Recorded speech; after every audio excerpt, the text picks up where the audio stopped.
10, so it's not going too late. I don't know what the strange noises are. Maybe we're over here in the auditorium at the same time. That would be quite entertaining.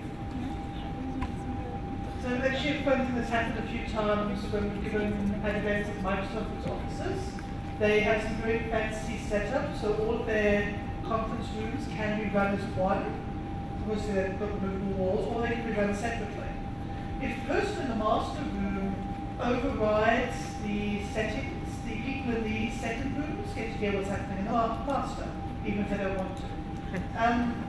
It's quite entertaining to try and fix.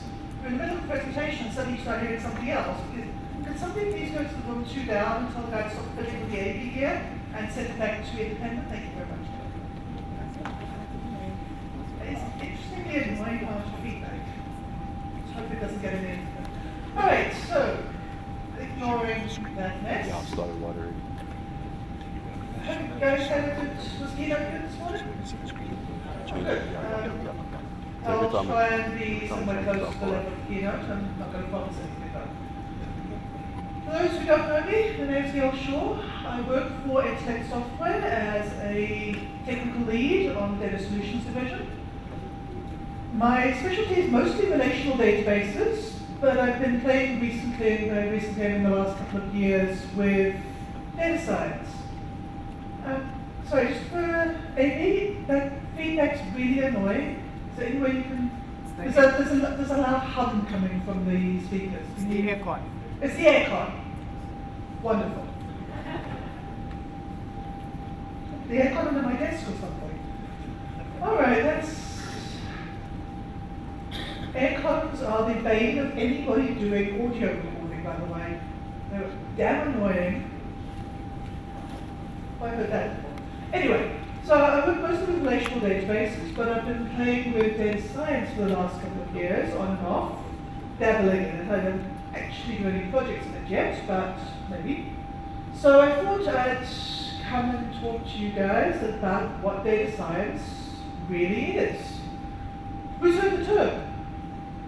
Yeah, it's been all over the news and all over everything. Of the people who have heard the term, how many of you know what it really is? Sort of. One sort of, one is absolutely convinced. Do you want to be up here doing the presentation? Alright.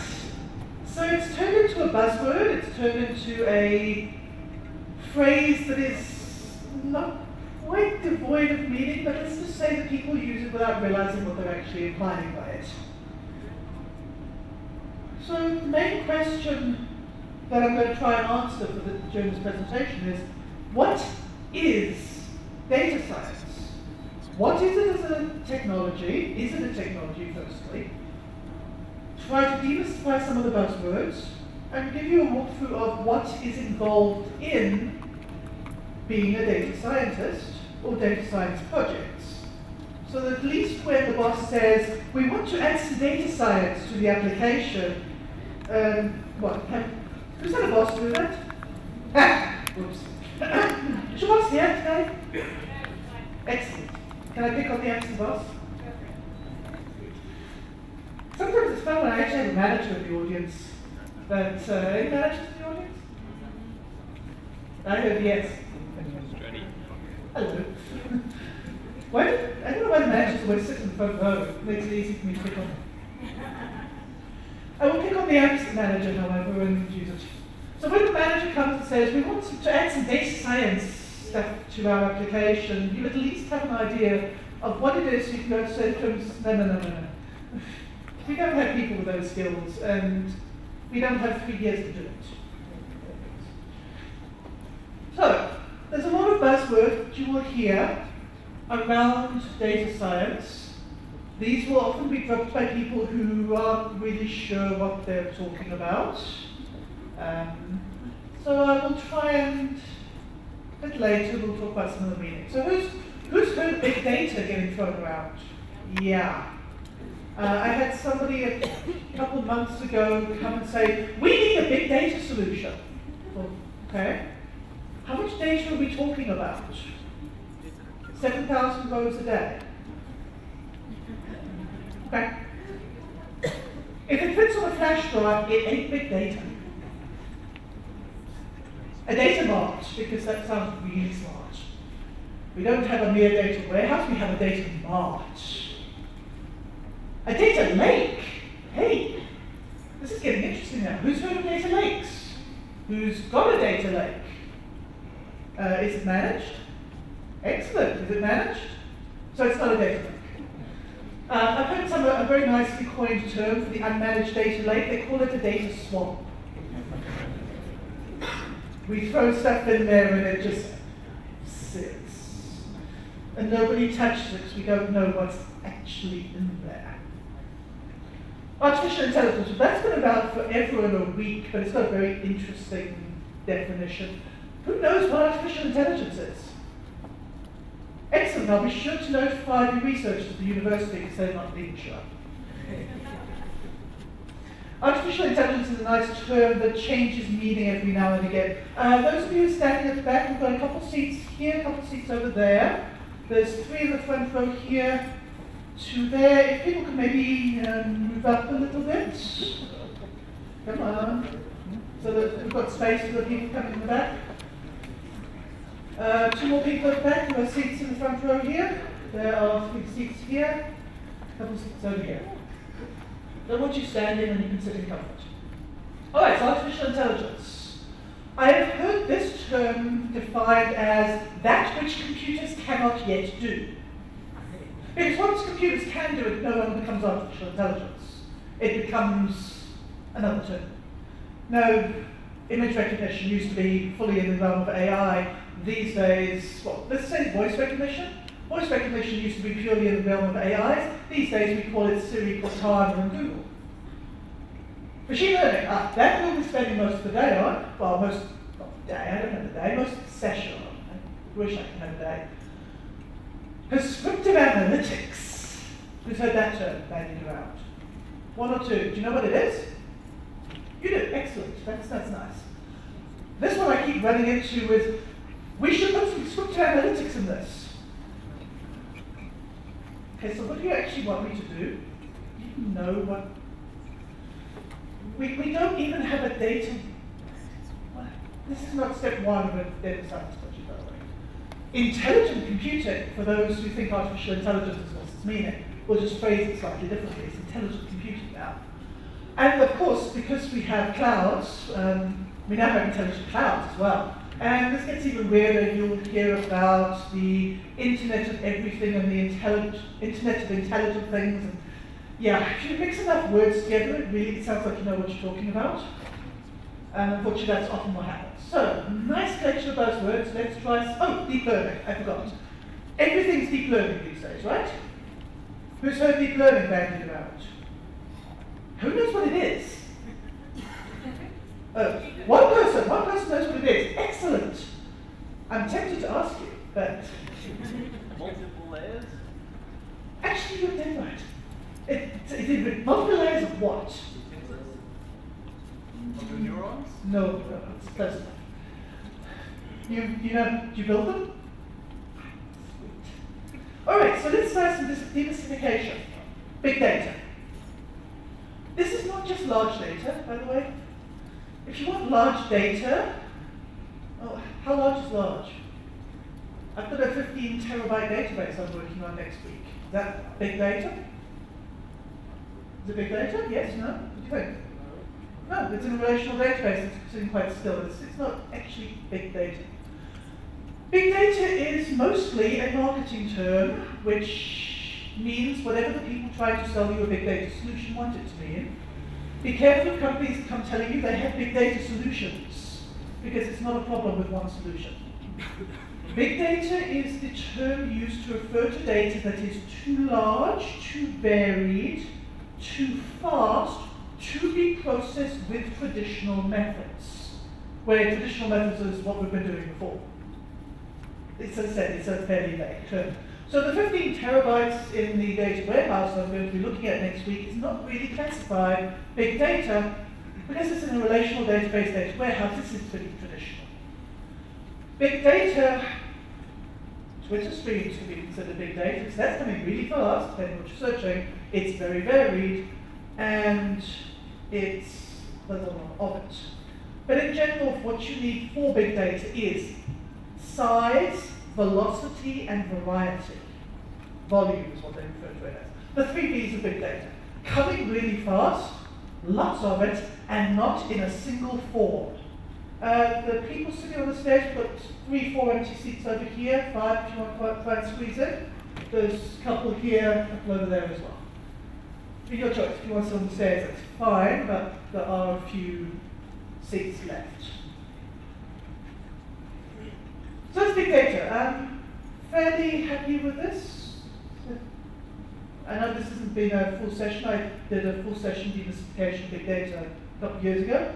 But in general, if somebody is offering you a big data solution, figure out what they're trying to solve first. Because it's far too easy, especially for vendors to come and offer something, which you don't. The 7,000 rows a day does not require a big data solution. It barely requires a data solution for that matter. Data warehouse, data lake. I'm going to bandy these 2 terms together because they're often data mart is considered a larger or collection of data warehouses. A data warehouse is an organized, carefully designed structure for data, for reporting data in general for analytics. What we have done with the data warehouse is identify the data stores across the company, or wider, and we have got them into a single store. We have done all our master data work. In other words, we've identified that customer A in this system is customer A in this system. They're the same person. How many people get calls from the banks offering them services they already have? Yeah, spot what they haven't managed to do yet. It's a hard problem. Before we laugh at the banks, it's a very hard problem. Trying to take disparate systems and figure out that these people are actually the same people. But a data warehouse implies that we have done that. We have taken our disparate sources, we have designed generally a relational structure, we have put the data from the disparate systems into it, we have identified that customer A here is customer A here, and that an open account here means the same as an open account over there, and status inactive here is the same as that over there. We've ensured that we have consistency of data across the organization. This is hard, by the way. Data mart, you can often call a collection of data warehouses a data mart. But again, the implication is that we have gone and done the data analytics, and we've made sure that everything behaves, everything maps correctly to everything else in the system. I can go and look for client A and pick up everything of that client across the entire company. The implication of this, of course, is that it's relational. It's in a tabular form, or it has been transformed into a tabular form. Not all data transforms well into relational formats. Sorry, let's try to sort out I forgot to start my timer. And for data that doesn't fit into those relational forms, we have the data lake. The idea of the data lake is it's where you put any data, relational, Excel spreadsheets, images, recordings of phone calls, recordings of meetings, the Twitter stream, whatever else. We dump it into the data lake. And the applications which pull from the data lake are the ones which decide what links to what relates to what. Now this, of course, is putting a lot more work on the people pulling from the data lake rather than the people putting the data in. Unlike a data warehouse, we have not done our master data analysis and our consolidation of data, and we have not ensured that customer A here is customer A here. We just dumped it all in the data lake and left it for you guys to figure out because, you know, no, not because the data people are lazy. Data lakes are a lot faster to work with because a data warehouse could easily take years to build because there's all that cleaning up of the data. Data cleaning's hard. With a data lake, we just dump it in there, and it's your problem to figure it out. If it's messy, not my problem. This is why a data lake can easily become what's sometimes referred to as the data swamp. We don't know what's in there, and we're really not in the mood for going and looking. Things live at the bottom of the data lake. We don't want to find out what they are. Happy-ish? Have I kind of unmuddied some of the swamp? I hope. Oh, if you've got questions, please. I have things to give away to questions. Good questions. Good questions. All right, machine learning and deep learning. Machine learning, I'm not going to talk about because I have a slide later which gives you a definition of it. Machine learning, however, is a particular class of algorithms. That's all it is. It's not some mystical art which only the enlightened are aware of. It's a collection of algorithms. You can plug them into most programming languages. The trick, of course, is knowing how to use them and knowing how to interpret their results. Deep learning is not the solution to all of the world's woes, despite what a lot of people will tell you. Deep learning is a very particular machine learning algorithm. Very particular, very specific. It is one algorithm out of several hundred, and frankly, that's all it is. And when we talk about machine learning, I'll talk a bit more about what deep learning is. Predictive and prescriptive analytics, which are two terms that those who are in the know about machine learning and data science will often bandy around. It makes them sound really smart. Prescriptive analytics, let's take one step back. We've been doing what's called descriptive analytics for years. It's called reports.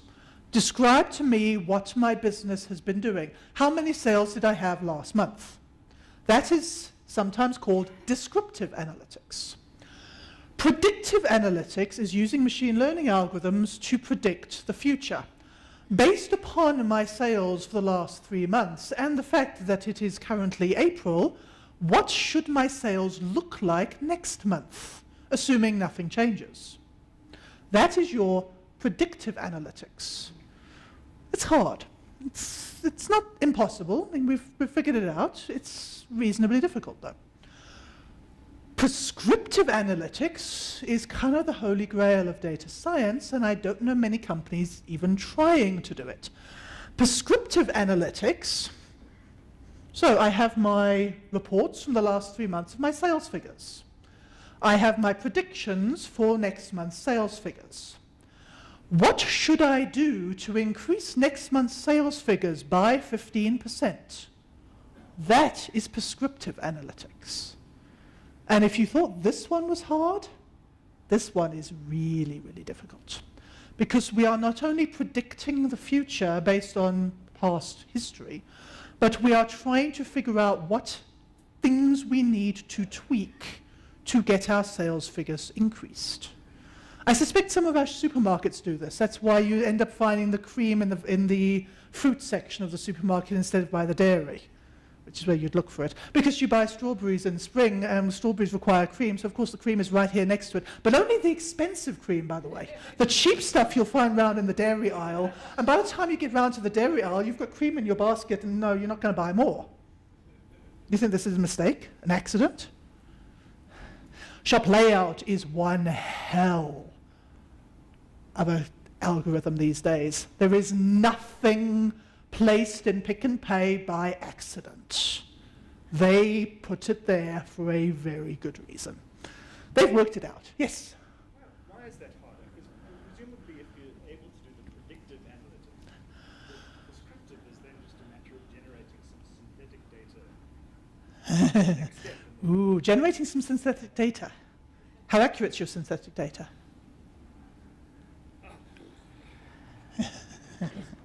Prescriptive analytics is difficult because firstly I've got to run predictions under a whole bunch of different conditions. I've got to extrapolate out conditions. So it's a step beyond this. This is the first step. What are my sales figures next month? If I tweak this figure, what are my sales figures next month? If I tweak this one, what are my sales figures next month? Now I need to do that automatically because I don't want to sit and, if I move the cream to the vegetable aisle, what do you think I'm going to get? You're doing this many times, tweaking different things to try and guess the future. So you're kind of predicting of predictions. If your data is not good, you're going to be making a lot of mistakes. And then you've got to change your company. I think we will increase our sales totals by 20% if our salespeople do this. Cool. Now you need to go and get your salespeople to do this. I didn't say it was a harder computer science problem. It's just harder. It requires a company that is aligned. Basically, if your company just wants, tell me what my sales figures are next month, and you start doing predictive, they don't care. It's the whole company policy, the whole company's culture and structure needs to be built on the basis of, we will use data to enhance our performance. So it's a step beyond. It's not necessarily a harder software problem. It's just a harder problem. Does that kind of explain it? Cool. I think that deserves something. I like questions that I have to think about. So you can have a book or a pie starter kit. You've already got pies. So you want a book? Such as Hit Refresh. It is actually quite good. I'm actually surprised. I thought the answer would be the pie, the pie, the pie, the pie. All right, moving on, because I need to move on. So, buzzwords swept under the table. What is data science? It starts with mathematics. If you thought you would never use that high school varsity maths again, sorry guys, this one's full of maths. Calculus, linear algebra, and more things after that. I gave a presentation a month ago where I talked about some of the innards of the machine learning algorithms. I had differential equations on my presentation, lots of them. I didn't put the audience to sleep, but that's probably because I just had coffee and breakfast. Maths. This is fundamentally, at its core, lots and lots of mathematics. You don't necessarily have to be able to do the maths, but it does help to understand what the things are doing so you can fix them when they're not doing what you expect them to do. So that's the first thing. It is really useful to understand. How do you know it's wrong? Excellent question. The answer is statistics. Who did stats at high school or varsity? Okay, who thought it was useless? Yeah, nope. Because machine learning is and the whole data science process is intrinsically statistical. I'm giving you probabilities, and they are, well, probabilities. You need to be able to understand what the algorithms are telling you, and they are telling you that there is a 92% chance that this. They're not telling you this. That's the other problem with prescriptive analytics. You're getting, there's only a chance that this will actually work. Is it good enough to move your entire business around? You guess wrong, you're probably out of business not long after. So statistics. This doesn't have to be a huge amount of, but you need to be able to understand accuracies and the results of the algorithms and be able to figure out how good they are. And they will be expressed in terms of p-scores and t-scores and all those other fun things that you tried really hard to forget the day after graduation. Yes? Yeah. I didn't do stats at varsity. Unfortunately, I've been doing a crash course on it recently. Yeah, yuck. All right, the third thing that goes into data science is business knowledge. It is not enough to sit and code this stuff. You actually have to understand your business, or the business whose problems you're trying to solve. Because if you don't understand the business, how are you going to tell them what they need to know? So business knowledge is a large part of data science, and one of the reasons for that is that the first part of any data science project is identifying the question that you are trying to answer. No question, no data science project. Please don't be like one client of mine a couple of years ago that wanted to do something with data science. Okay, what problem are you trying to solve? No, they just want to do something with data science. Okay. Let's work through your business and try to identify an area that we might be able to help you with. Let us first identify the question. Identifying the question is really, really important because if you torture the data long enough, it will tell you anything, but it might not be useful. If I start with data and then look for an answer without a question, I will find answers. They may very well be wrong, however. They may be useless. They may not do anything for my business. So you start with a question. You find the data. You see if you can answer the question with the data. If you can't, you find more data. If you can find more data, clean up the data. Once you've got enough data to answer the question, you evaluate whether the answer is useful. But it must start with a question, because if you just go digging for correlations in your data, I promise you, you will find them. Do you know there is a high correlation between sales of ice cream and drownings? We clearly should ban ice cream. Yes? Why is this a correlation? Summer. One word, summer. That's all it is. But there's a very high correlation. Summer, beach, etc. Programming. Yes, it comes in here somewhere. It's not the most important thing, but you do need to be able to program to do data science. That shouldn't be a problem with this audience. Next, data wrangling. I use that term very intentionally. Getting the data is one part of the problem, cleaning it up is the second. One of the demos that I have for later, a little bit later, I took an existing pre-done data set. This is a data set that is put online for data science projects, basically for experimentation. I spent a week and a half cleaning it. I had a column, age of account. This was an integer. It was, well, the number of days old that the account is. For 200, I had 200,000 rows of data. For 199,995 rows, it was indeed an integer. And then I had 5 rows which read false. 0, null, unknown, I don't know what you meant, false. I had a column called ISO country code, which I would assume is the ISO country code. Yes, that's a reasonable assumption. And for all but 16 rows, it was indeed the 2-character ISO country code. And then I had Korea, and a province in China, and 6 question marks. Apparently we didn't know where it was.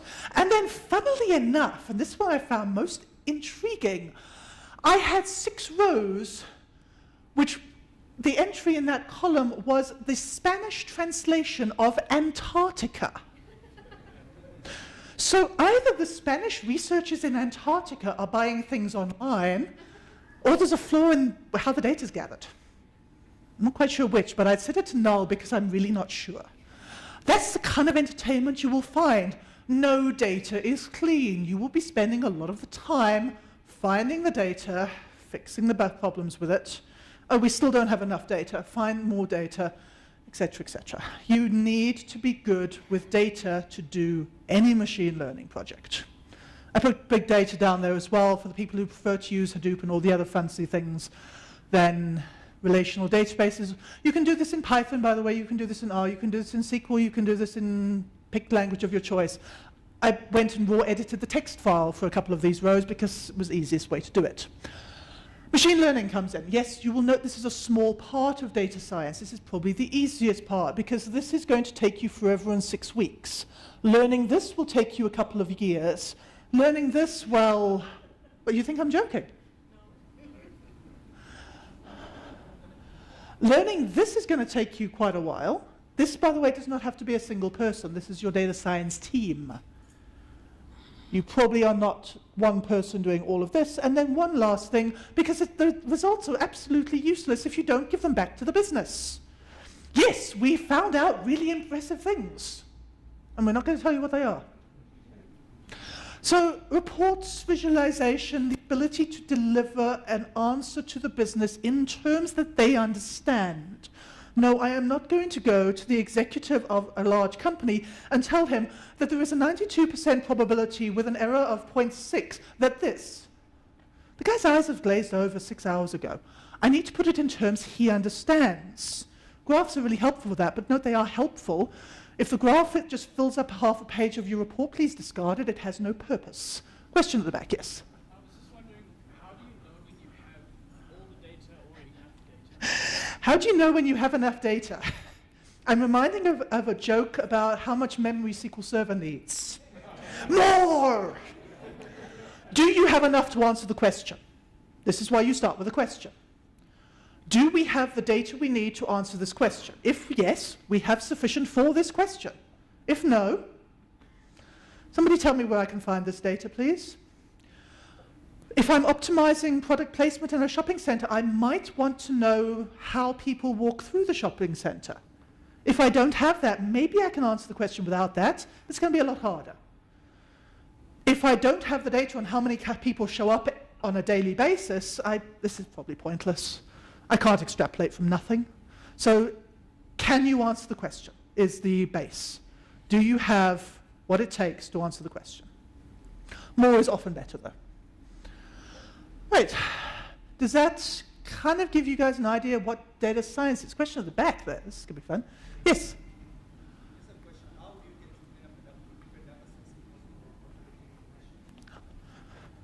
Sorry, I can't hear you. Sorry, what was that?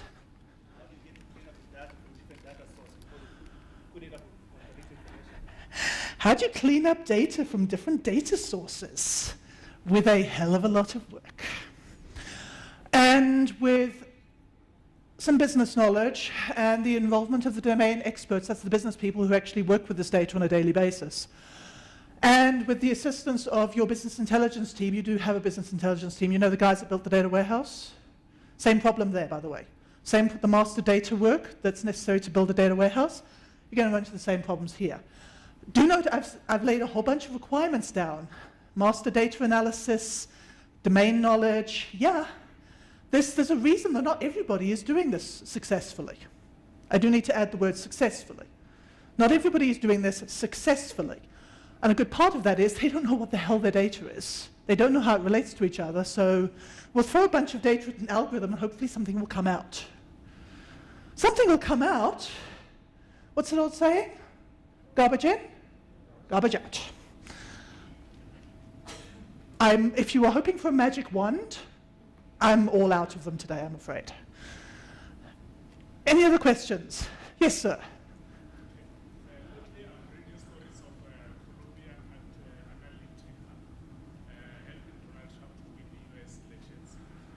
Oh, no, I don't do politics. How do you use big data to steal an election? I don't need to answer that. May I refer you to Google, to the recent stories about Cambridge Analytica, who did pretty much that. But the answer is you start with a whole bunch of data about people, from sources like, Facebook. Not that they would ever give your data away. You figure out what they like, you figure out what buttons you can press to get them to react in certain ways. People are predictable. And then you manipulate them. I should have put the block on here, ethics. Because there's a huge problem with ethics at the moment in data science. Highly along the lines of just because you can doesn't mean you should. Where I've got enough data. You use Facebook? Twitter? You use Twitter. I probably have enough, if I go and scrape Twitter, I probably have enough information about you to figure out what movies you'd like to watch, what links you're likely to click on. I craft them carefully, and I'll get you to believe virtually anything I want to with enough work. Not that I'd never do that with ethics. It is something you need to think about if you're doing a data science project, though. What are the ethics of this? How is it likely to be used? Yes, sir?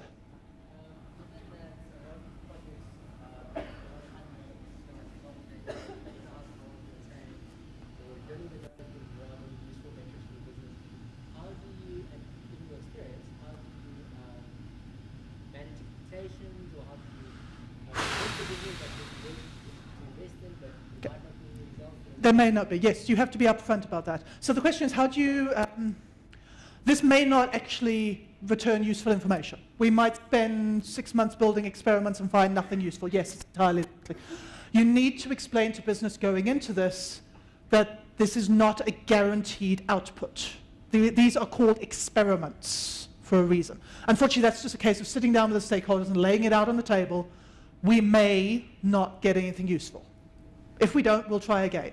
Again, question, process, answer.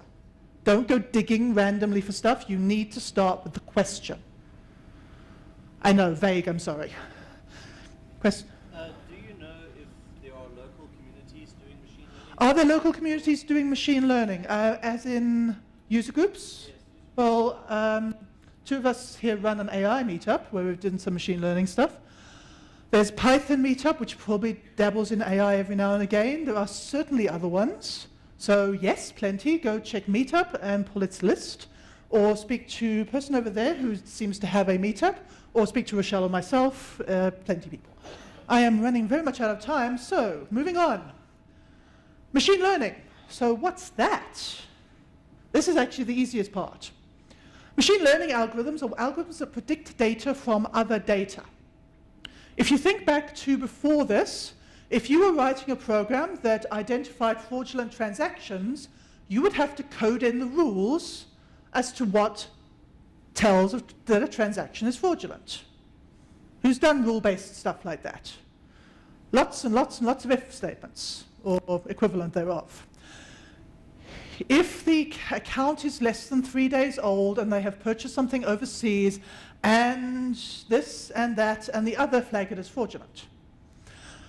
And if somebody comes and says, that's nice, but I need you to change one of the rules, you recode it, yes? Or at least you go into your rules engine and you make the changes. You have to tell it what the rules are.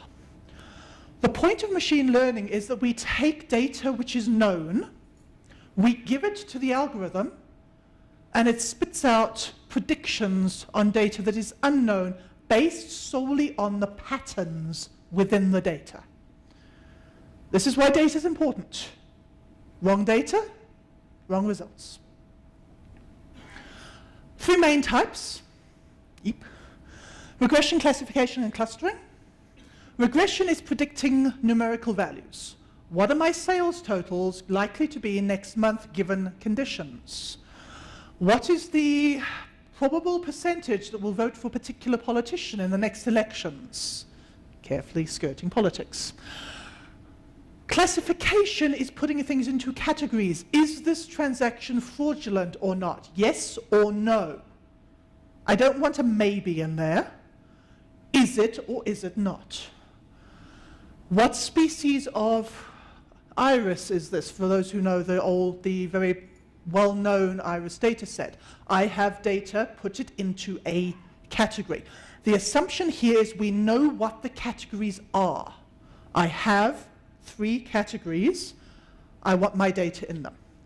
These 2 are called trained models. We need to give the algorithm trained labeled data. So in other words, to do fraud detection with a classification algorithm, I need to give it data which has been labeled yes, fraudulent, no, not fraudulent. Somebody is going to do that. Your domain experts will likely be the ones that label the data, because that's why they're domain experts. They know this stuff. Once you have got the labeled data, you run it through the algorithms, the various algorithms there are, and there are a lot of them, by the way. And the algorithm learns from the data, from the labels you gave it, what the patterns are, which makes something fraudulent, which makes something not fraudulent, which makes something this species of iris or that species of iris. Get the data wrong, the results are wrong. Keep in mind that these things do not have any intrinsic knowledge of the domain themselves. They learn from the data they are given. If you give them garbage, you're going to get garbage. You give them insufficient data, you're probably going to get garbage. Clustering is a third type. This is what we call untrained machine learning algorithms. This does not require labeled data. The point with this is I give it a data set and say, I think there's 4 categories in here. Please figure out what they are and what belongs in what, and what makes you belong in what, this one and not this one. You can classify people. A variant of these are called recommender engines. Who uses Amazon? Netflix? Who's ever had a book recommendation, movie recommendation from one of those? Accurate? Yes? The more you use it, the more accurate they get. How? Oh, you've been researching other authors. Yeah, that's the problem. I went on Amazon a couple of days ago and looked for a recipe book, and all of a sudden my recommendations are full of recipe books. I don't actually buy the damn things. But recommender engines. You watched this, therefore we think you might like this. Those are variants of this. Complicated variants. So clustering doesn't have a concept of false positive. Clustering has grouping. The whole point with clustering is I don't know what my groups are. I think there are groups, go find them for me. I think there's 4, but find them for me. So I can't say it's a false positive because I don't know what it was. If I knew what the groups were, I'd be using classification instead. You can have incorrect clustering, but I can't tell its accuracy. I can only tell how well it's clustered. Can we hold the questions to the end, because I am really running out of time here, unfortunately. This is annoying. All right, so that's the 3 classes, and there's tons and tons and tons of algorithms for each one. This is definitely a go consult Google if you want to know more. I will very quickly show you a couple of examples, though. Very quickly. I have 3 minutes to do some fraud detection. No sweat. Fortunately, I did it all before. All right, so I have a data set here. Yay. What I actually have here is an example of labeled fraudulent transactions. So I've got a whole bunch of data. I'm not going into this in detail. And I have a classification, is fraud, yes or no, 1 or 2. That's all it's done here. This is a labeled data set, so I can use a trained algorithm. First thing I want to do, though, is I want to have a look at my data. I've been given this data set. I think it's going to help me detect fraud, but I need to figure out which of the attributes in this data set are likely to be usable. So what I would do here, and keep in mind, all I'm showing you here is the final step of the data science project. I'm showing you the machine learning part. I'm not showing you the domain knowledge. I don't actually have any. I don't know much about fraudulent transactions. I am not showing you the data acquisition. I downloaded a data set from Azure. I'm not showing you the data cleanup. That took me a week and a half. I'm not showing you the majority of this. This is the gee whiz shiny part, not the, okay, can we have another meeting to discuss where we're getting this data from part. This is the fun part. Hey, I've got to show you fun stuff. If I show you the boring stuff, nobody will want to work in this field. Right, so I would go and plot my data, but this takes roughly 15 minutes to run, so I'm not going to do that. Instead, I'm going to go and dig up a pre-ran it. Right, so this is the data distribution for some of the columns in my data set. Now, the first thing you'll notice here is that I've got a bunch of columns which have no usable data in them. They are the same value for the entire column. Are these going to help me predict fraud? No, they're not. I'm going to throw them out. I'm going to discard them from my data set because they have no predictive power. There's a few other concerns I have here. I've got an extreme skew on country. Anyone want to take a guess what country that is? US, almost certainly. Partially because I got this data from the US, so of course it is. I have a very high spike on the browser language. EN-US, almost certainly. And if we come down here, I have another large spike on country code, And up here I have a large spike on currency code. US dollar, US. This is where I got the data from. If I was going to be doing a real project, I'd be worried about that. But I'm just showing you the cool part, so I don't care. That's the advantage of showing you just the cool stuff. I have the continuous as well. I am out of time, but I do ask you just let me finish this. I'm not going to take very long. I have other problems with the continuous variable. So continuous numerical. I've got some extreme skew in my transaction amount, both of them. I have some extreme skew in my item count. Most people bought under 5 items, but it looks like some people have bought up to 30. Most transactions were under $1,000, but some people appear to have bought up to $1 million. Some people buying $1 million online, they're brave. And rich. Yeah. Thank you. That's the out of time warning. All right, but if I was doing the project for real, I would be very worried about those skews. I would be talking with my domain experts. I would be doing perhaps things like log transforms of my columns to try and unskew that a little bit, because extreme skew is going to give these algorithms problems. And this, by the way, is how you train a decision tree. No magic here. I don't have 300 lines of code. I have maybe, what do I have, 20? Oh, no, 25. I have 25 lines of code. Horrors. So this is not actually overly complicated. The magic is happening in libraries. You don't need to write these algorithms. There are libraries. There are libraries for Python, there are libraries for R, there are libraries for C#, for Java, probably for your favorite language if I didn't mention it. I'm certain that someone's written a machine learning algorithm for JavaScript as well, for whatever reason. What? Hey, machine learning in my browser, what could possibly go wrong?